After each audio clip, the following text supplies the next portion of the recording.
artefacto que significa introducir en la física la probabilidad y la estadística no implica, por ejemplo, pérdida de la información, y resulta que el crecimiento de la entropía era una consecuencia no de la naturaleza, sino del formalismo matemático que estamos utilizando. Todas discusiones que hoy siguen abiertas, ¿no? Esto, digo, lo vamos a sintetizar un poco sobre el final. Bueno, la teoría analítica del calor de Fourier es un hito para la física y es un hito para la matematización de la física. ¿Por qué? Porque amplía el marco de la física matemática a terrenos ajenos a la mecánica. Esto es, de nuevo, es un logro inédito para la física y que se logra a comienzos del siglo XIX. Por ejemplo, Fourier fue muy cuidadoso, es muy cuidadoso en su obra acerca de la diferencia entre modelo matemático y modelo mecánico.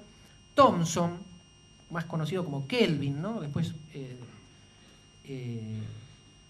declarado Lord, entonces va a ser más conocido como Lord Kelvin, siguiendo a Fourier, encuentra formalismos matemáticos análogos entre el calor y sistemas electrostáticos. Entonces simplemente lo que hace es trasladar formalismos matemáticos para aplicarlos al área de la electrostática, y ahí comienza otro avance sobre lo que hoy llamamos electromagnetismo. Y esto yo había hecho algo un poco más detallado, lo voy a pasar un poco de largo, que tiene que ver con los aportes de Maxwell.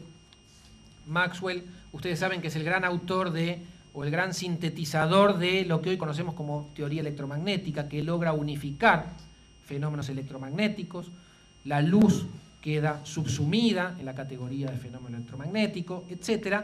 Hay algo muy parecido a lo que ocurre con Fourier en el desarrollo de la obra de Maxwell. Y uno ve en Maxwell una oscilación permanente entre la postulación del modelo mecánico y las ecuaciones diferenciales, que son 4, y que describirían en principio todos los fenómenos electromagnéticos posibles.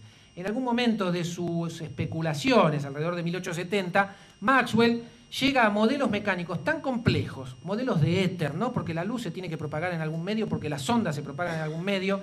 Todo el siglo XIX trabaja sobre la noción de éter como una sustancia hipotética, como un fluido imponderable, como se lo llamaba en el siglo XIX, igual que en la misma categoría que el calórico.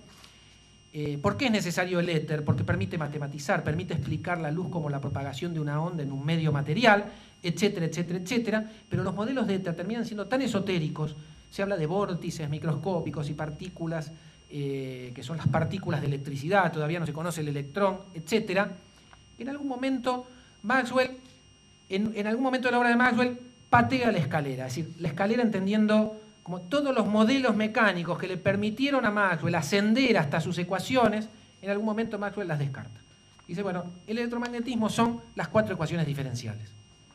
Y los modelos mecánicos que permitieron llegar, bueno, no, es difícil que la realidad sea eso, con lo cual tomemos esos modelos como modelos meramente heurísticos que permitieron acceder, ¿no? Algo muy parecido a lo que hacía a la inversa, es decir, Arquímedes utilizando propiedades físicas para llegar a propiedades matemáticas. En este caso tenemos modelos físicos para alcanzar modelos físicos para alcanzar relaciones matemáticas. Bueno, 2 palabras de Einstein y leo algunas conclusiones. En las notas autobiográficas, ¿no? Sus notas autobiográficas están traducidas al castellano, son breves, son 80 páginas, son muy interesantes porque Einstein cuenta un poco su trayectoria intelectual. Dice, lo cito a Einstein, dice: vi que las matemáticas estaban fragmentadas en numerosas especialidades, cada una de las cuales podría fácilmente absorber nuestro breve lapso de vida. Así me vi a mí mismo en la posición del asno de Buridan, que era incapaz de decidir qué atado de heno debía elegir. El asno de Buridan es una paradoja lógica de la Edad Media, en donde un asno tiene en situación absolutamente simétrica, 2 atados de heno, y como no se puede decidir por ninguno de los 2 porque exactamente los 2 presentan las mismas condiciones, se muere de hambre. Entonces dice Einstein, con las matemáticas me pasaba eso. Uno veía algo tan fragmentado y tan amplio que elegir cualquiera de estas ramas de las matemáticas parecía arbitrario, con lo cual él dice haberse volcado a la búsqueda de propiedades a través de la intuición física y de la física experimental. Esto es muy cuestionado, está muy cuestionado por los biógrafos de Einstein.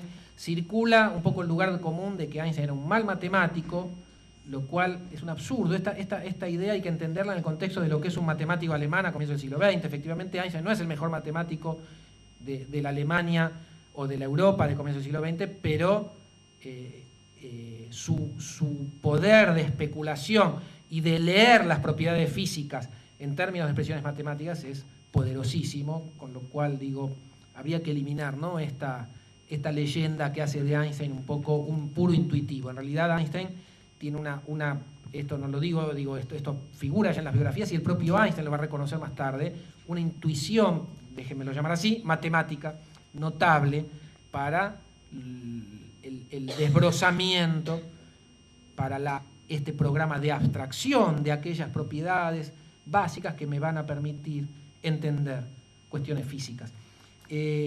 Un historiador de la ciencia, Payinson, que describe la juventud de Einstein, tiene un libro sobre la juventud de Einstein, tanto en física como en matemática. Bueno, cuenta cómo Einstein recibió en Suiza la mejor enseñanza, tuvo entre otros profesores de matemática Minkowski, como profesores de física Weber, y dice Payinson, su rechazo temprano de las matemáticas avanzadas estaba fundado más en la familiaridad que en la ignorancia. Bueno, durante esos años Einstein habría recibido, dice Payinson, una visión de las matemáticas como incapaces en sí mismas de proveer una formulación de las leyes naturales. Es decir, que esto que estamos viendo en Einstein, este rechazo temprano de las matemáticas, en realidad tiene que ver con el tipo de física que se enseña en las universidades alemanas, suizas, o digamos en toda la Europa dominada por la física alemana de comienzos del siglo XX. Los 5 artículos de Einstein de 1905, los 4 artículos y su tesis doctoral son famosos, ¿no?, porque ahí se plantea la relatividad especial, es como un annus mirabilis semejante al de Newton.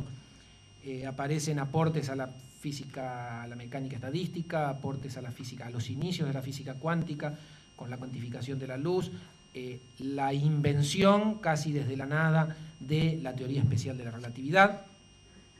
Digo, estos aportes en principio no necesitan unas matemáticas muy sofisticadas. Sin embargo, cuando llegó el momento de hacer una formulación más apropiada de la teoría especial de la relatividad, Einstein lo dejó en manos de matemáticos como Poincaré, Minkowski, Sommerfeld. Siendo físico era muy hábil como matemático, Sommerfeld.